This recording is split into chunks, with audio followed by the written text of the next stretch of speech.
الرحیم۔ خلافت راشدہ کے متعلق لیکچر کے اس حصے میں انتہائی اہم سوالات ہم آپ کے سامنے رکھیں گے۔ چنانچہ آج کا ہمارا پہلا سوال ہے، خوارج نے کس مقام پر قیام کیا؟ یعنی حضرت علی رضی اللہ تعالی عنہ سے جدا ہونے کے بعد خوارج نے کس جگہ پہ پڑاؤ ڈالنا شروع کیا؟ تو درست جواب ہے مقام حرورہ۔ یہیں پر خوارج جمع ہوتے رہے یہاں تک کہ ان کی تعداد 12,000 کے لگ بھگ ہو گئی۔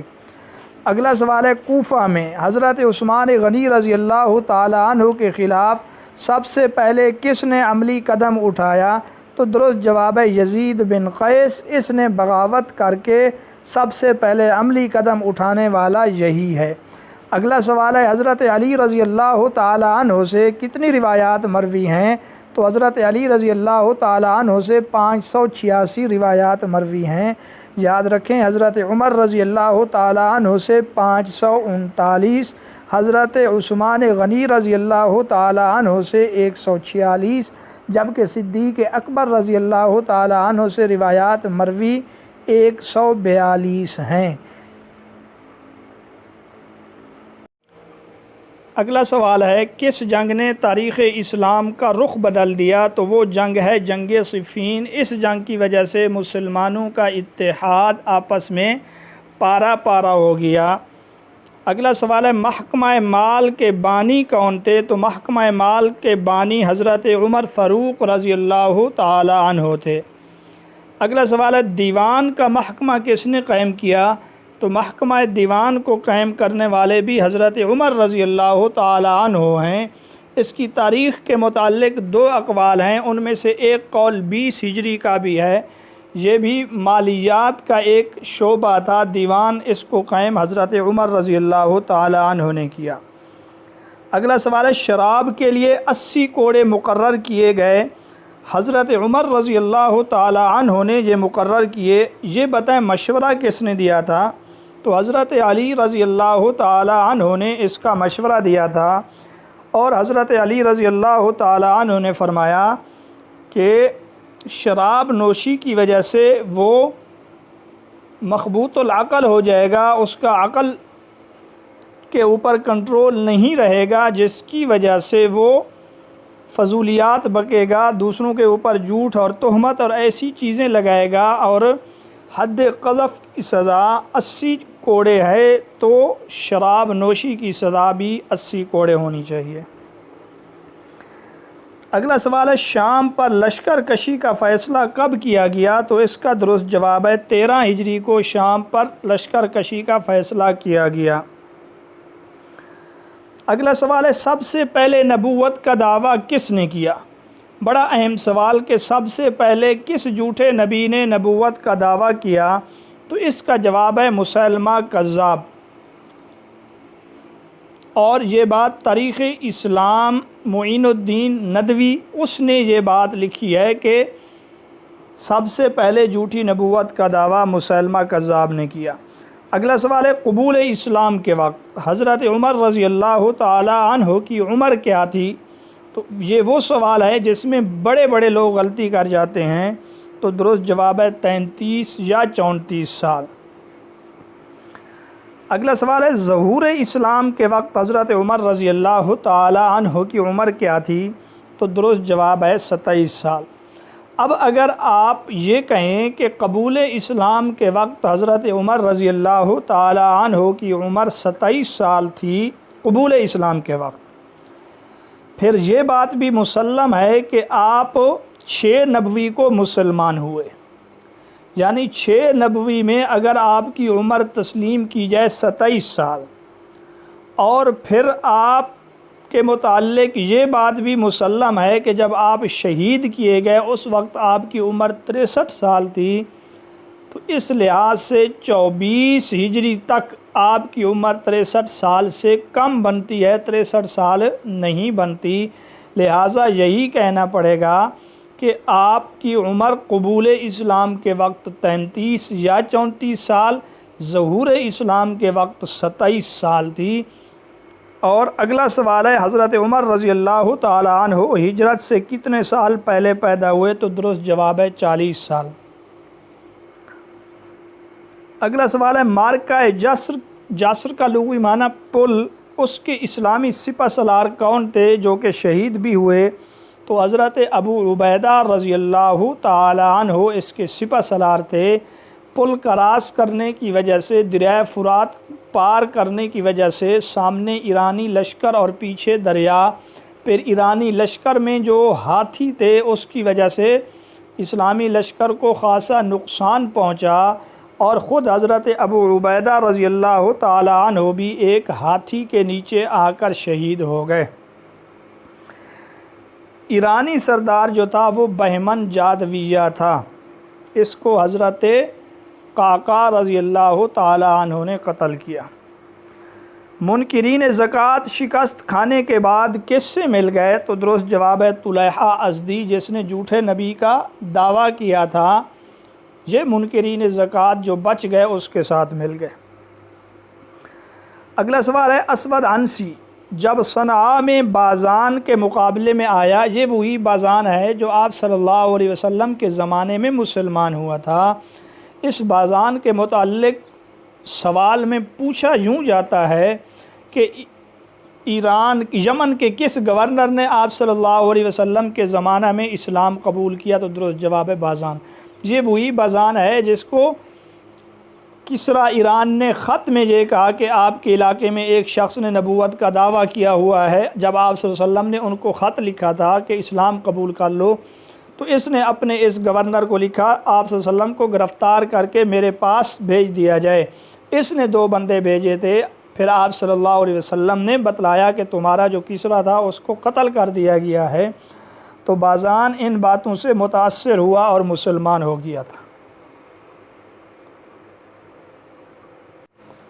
اگلا سوال ہے بعثیت خلیفہ حضرت ابوبکر صدیق رضی اللہ تعالی عنہ نے سب سے پہلا حکم کون سا جاری کیا تھا؟ تو آپ رضی اللہ تعالی عنہ کا سب سے پہلا حکم بعثیت خلیفہ لشکر اسامہ کی روانگی کا تھا۔ یہ وہ لشکر تھا جس کو آپ صلی اللہ علیہ وسلم نے خود تیار کیا، لیکن ابھی یہ لشکر روانہ نہیں ہوا تھا کہ آپ صلی اللہ علیہ وسلم کی رحلت ہو گئی۔ اگلا سوال ہے لشکر اسامہ کتنے دن بعد کامیاب و کامران لوٹا؟ تو درست جواب ہے 40 دن بعد، اگرچہ 70 دن کی بات بھی ہے لیکن راجح قول یہی 40 دن ہے۔ اگلا سوال رسول اللہ صلی اللہ علیہ وسلم کے دور میں کس جھوٹے نبی پر حملہ کیا گیا؟ تو اس کا جواب ہے طلیحہ اسدی۔ طلیحہ اسدی کے اوپر اور اس کے قبیلے کے اوپر حملہ کیا گیا۔ آپ صلی اللہ علیہ وسلم کے زمانہ میں 4 ہجری کو غزوہ احد کے بعد جب احد میں مسلمانوں کو ظاہری طور پہ شکست ہوئی تو طلیحہ اور اس کا بھائی مسلمہ یہ دونوں مل کر مدینہ پر حملہ کی تیاری کر رہے تھے۔ تو آپ صلی اللہ علیہ وسلم نے ابو سلمہ رضی اللہ تعالی عنہ کو ان کی سرکوبی کے لیے بھیجا تھا۔ یہ وہی ابو سلمہ ہیں جو بعد میں آ کر فوت ہوئے، آپ صلی اللہ علیہ وسلم کے رضائی بھائی بھی تھے، اور یہی ابو سلمہ ہیں جو سب سے پہلے مہاجر بھی تھے۔ یہی ابو سلمہ ہیں جن کی اہلیہ ام سلمہ رضی اللہ تعالی عنہ سے آپ صلی اللہ علیہ وسلم نے شادی کی تھی۔ تو 4 ہجری میں طلیحہ اسدی پر حملہ کیا گیا آپ صلی اللہ علیہ وسلم کے زمانے میں۔ یہ اس وقت بھاگ کے چھپ گئے تھے۔ 1,90,000 درہم پر کن لوگوں نے صلح کی تھی؟ تو درست جواب ہے اہل حیرہ۔ یہ ہم نے سوال کا ترتیب تھوڑا سا الٹ رکھا ہے تاکہ ہمیں یہ معلوم ہو کہ یہ کام اہل حیرہ نے کیا، اور سوال کا انداز ہمارے سامنے تبدیل ہو کر بھی آ سکتا ہے۔ اگلا سوال ہے ارتداد کی جنگوں میں سب سے خطرناک جو دشمن تھا وہ کون تھا؟ تو درست جواب ہے مسیلمہ کذاب۔ اگلا سوال ہے جھوٹے نبی ذوالتاج کا اصل نام کیا تھا؟ تو ذوالتاج کا نام تھا لقیط بن مالک، یہ عمان کا رہنے والا تھا۔ اس نے بھی جھوٹی نبوت کا دعویٰ کیا۔ حضرت حذیفہ رضی اللہ تعالی عنہ اس کی سرکوبی کے لیے مقرر ہوئے تھے۔ اگلا سوال ہے جنگ یمامہ میں کل کتنے مسلمان شہید ہوئے؟ تو درست جواب ہے 1200۔ یہ سوال اس لحاظ سے انتہائی اہمیت کا حامل ہے کہ صدیق اکبر کے زمانے میں مرتدین کے خلاف جو جنگیں ہوئیں اور جھوٹے نبیوں کے خلاف ان میں سب سے خطرناک دشمن بھی یہی تھا، سب سے زیادہ حفاظ بھی اسی جنگ میں شہید ہوئے اور ان کی تعداد 70 تھی۔ تو اس لحاظ سے یہ چیزیں بعض اوقات بھول جاتی ہیں، تو یہ سوال انتہائی اہمیت کا حامل ہے۔ اگلا سوال ہے فجا اسلمی اور عبد یالیل، یہ دو مرتد تھے، باغی تھے، ان کے ساتھ کیا کیا گیا؟ تو صدیق اکبر رضی اللہ تعالی عنہ نے ان کو جلوا دیا، کیونکہ یہ مرتد بھی تھے، باغی بھی تھے، اور پھر یہ بڑے سرکش اور ڈاکو قسم کے لوگ تھے، اس وجہ سے ان کو جلا دیا گیا۔ سجاح، جس نے جھوٹی نبوت کا دعویٰ کیا، اس کا تعلق کس قبیلے سے تھا؟ تو درست جواب ہے بنو تمیم۔ تو صدیق اکبر رضی اللہ تعالی عنہ کا جو تعلق تھا وہ بنو تیم سے تھا۔ تمیم اور تیم یہ دو علیحدہ قبیلے ہیں۔ یہ سوال صرف اس لیے ڈالا گیا کہ ہمیں معلوم ہو کہ بنو تمیم الگ قبیلہ ہے، بنو تیم الگ قبیلہ ہے۔ سجاح کا تعلق بنو تمیم سے اور حضرت ابوبکر صدیق رضی اللہ تعالیٰ عنہ کا تعلق بنو تیم سے۔ اکثر کتابوں میں صدیق اکبر رضی اللہ تعالیٰ عنہ کا تعلق بنو تمیم سے لکھ دیا جاتا ہے، یہ بات درست نہیں ہے۔ اگلا سوال ہے جنگ قادسیہ میں عملی طور پہ سپہ سالار کون تھے؟ تو درست جواب ہے خالد بن عرفہ۔ حضرت سعد بن ابی وقاص رضی اللہ تعالی عنہ پر عرق النساء کا حملہ ہوا۔ یہ ایک بیماری ہے جس کی وجہ سے انسان کے لیے چلنا پھرنا انتہائی دشوار ہو جاتا ہے، تو حضرت سعد بن ابی وقاص رضی اللہ تعالی عنہ ایک اونچی جگہ پہ بیٹھ کر جنگ کا منظر دیکھ رہے تھے، اور میدان جنگ میں جو مسلمانوں کے سپہ سالار تھے وہ خالد بن عرفہ ہی تھے، اگرچہ ان کو ہدایات سعد بن ابی وقاص رضی اللہ تعالی عنہ کی طرف سے دی جا رہی تھیں۔ اگلا سوال ہے جنگ قادسیہ میں کتنے ایرانی لوگ مسلمان ہو گئے؟ تو جنگ قادسیہ میں عین جنگ کے دوران 4000 لوگ مسلمان ہوئے تھے۔ اگلا سوال دمشق کا محاصرہ کتنے دن رہا؟ تو درست جواب ہے 70 دن تک دمشق کا محاصرہ رہا۔ ابھی دمشق کا محاصرہ جاری تھا کہ صدیق اکبر رضی اللہ تعالی عنہ اس دنیا سے رخصت ہو گئے۔ تو دمشق کا محاصرہ شروع صدیق اکبر کے زمانے میں ہوا اور دمشق کی فتح حضرت عمر رضی اللہ تعالی عنہ کے زمانے میں ہوئی۔ اگلا سوال ہے نہاوند کی جنگ جس کو فتح الفتوح کہتے ہیں عرب، یہ جنگ کب ہوئی؟ تو یہ جنگ 21 ہجری کے اندر ہوئی۔ اگلا سوال حضرت عمر رضی اللہ تعالی عنہ کا قاتل ابو لؤلؤ موجوسی کس جنگ میں گرفتار ہوا تھا؟ تو یہ بھی جنگ نہاوند میں گرفتار ہو کر مدینہ لایا گیا۔ یہ حضرت مغیرہ بن شعبہ رضی اللہ تعالی عنہ کا غلام تھا۔ اگلا سوال جنگ نہاوند میں مسلمانوں کے کون سے سپہ سالار شہید ہوئے؟ تو درست جواب ہے حضرت نعمان بن مقرن رضی اللہ تعالی عنہ۔ یہاں سوال ایک دوسرے انداز سے بھی پوچھا جاتا ہے کہ حضرت عمر رضی اللہ تعالی عنہ اپنے کس سپہ سالار کی شہادت کا سن کر کافی دیر تک زار و قطار روتے رہے؟ تو وہ بھی یہی حضرت نعمان بن مقرن رضی اللہ تعالی عنہ ہے۔ اگلا سوال حضرت عمر رضی اللہ تعالیٰ عنہ کے دور میں مدینہ کے قاضی کون تھے؟ تو درست جواب حضرت زید بن ثابت رضی اللہ تعالیٰ عنہ، جبکہ حضرت عمر رضی اللہ تعالیٰ عنہ خود قاضی رہے حضرت ابوبکر صدیق رضی اللہ تعالیٰ عنہ کے دور میں مدینہ کے۔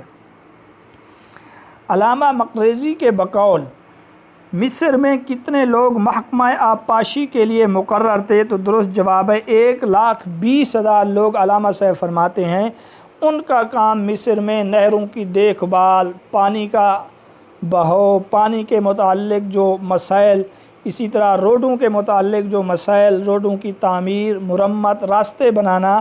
علامہ مقریزی رحمۃ اللہ علیہ فرماتے ہیں اس کام کے لیے صرف مصر میں 1,20,000 لوگ مقرر تھے۔ اگلا سوال نہر امیر المؤمنین کی لمبائی کتنی تھی؟ تو نہر امیر المؤمنین کی لمبائی 99 میل تھی۔ اگلا سوال ہے حضرت عمر رضی اللہ تعالی عنہ نے فوج کا محکمہ 15 ہجری میں قائم کیا۔ تو سوال میں یہ بھی پوچھا جا سکتا ہے محکمہ فوج کو کب قائم کیا گیا؟ تو درست جواب 15 ہجری میں۔ اس کے قیام کا مشورہ کس نے دیا؟ تو درست جواب ہے ولید بن ہشام نے محکمہ فوج، اس کو ماسکر کا ماسکر یا عسکر بھی پوچھا جا سکتا ہے، اس کا مشورہ حضرت ولید بن حشام نے دیا تھا۔ اگلا سوال، حضرت عمر رضی اللہ تعالی عنہ نے کتنے ہزار کا لشکر حضرت زبیر رضی اللہ تعالی عنہ کی قیادت میں مصر میں بھیجا؟ تو درست جواب ہے 10,000۔ مصر میں حضرت عمر بن عاص رضی اللہ تعالی عنہ محاصرہ کیے ہوئے تھے، ان کی مدد کے لیے حضرت عمر رضی اللہ تعالی عنہ نے 10,000 کا لشکر بھیجا۔ یاد رکھیں، اگر سوال میں پوچھا جائے حضرت عمر بن عاص نے کتنے ہزار کے لشکر کے ساتھ مصر پر حملہ کیا تو جواب 4,000 ہے۔ اسی حضرت عمر بن عاص رضی اللہ تعالی عنہ نے حضرت علی رضی اللہ تعالی عنہ کے گورنر سے مصر چھیننے کے لیے جب حملہ کیا تھا 38 ہجری میں، تب ان کے پاس امیر معاویہ کی طرف سے جو لشکر تھی اس کی تعداد 6,000 تھی۔ اگلا سوال ہے، فاتح قیصاریہ کون ہے؟ تو درست جواب ہے امیر معاویہ رضی اللہ تعالی عنہ۔ اگلا سوال اس سے ملتا جلتا ہے، فاتح قنسرین کون تھے؟ تو وہ ہیں حضرت خالد بن ولید رضی اللہ تعالی عنہ۔ قیصاریہ اور قنسرین کے متعلق ہم الجھن کا شکار ہو جاتے ہیں، تو قیصاریہ کے آخر میں یا امیر معاویہ کے آخر میں، یا تو فاتح قیصاریہ امیر معاویہ، جبکہ فاتح قنسرین حضرت خالد بن ولید رضی اللہ تعالی عنہ۔ ولید کے آخری حرف سے پہلے جا ہے اور قنسرین میں نون آخری حرف ہے، اس سے پہلے جا ہے، تو یہ چیز یاد رکھیے گا۔ اگلا سوال ہے، حضرت عمر رضی اللہ تعالی عنہ کو زخمی کرنے کے بعد ابو لؤلؤ مجوسی نے کتنے آدمیوں کو زخمی کیا جن میں سے 6 شہید ہو گئے؟ تو درست جواب ہے 13 آدمیوں کو اس نے زخمی کیا، ان میں سے 6 شہید ہو گئے۔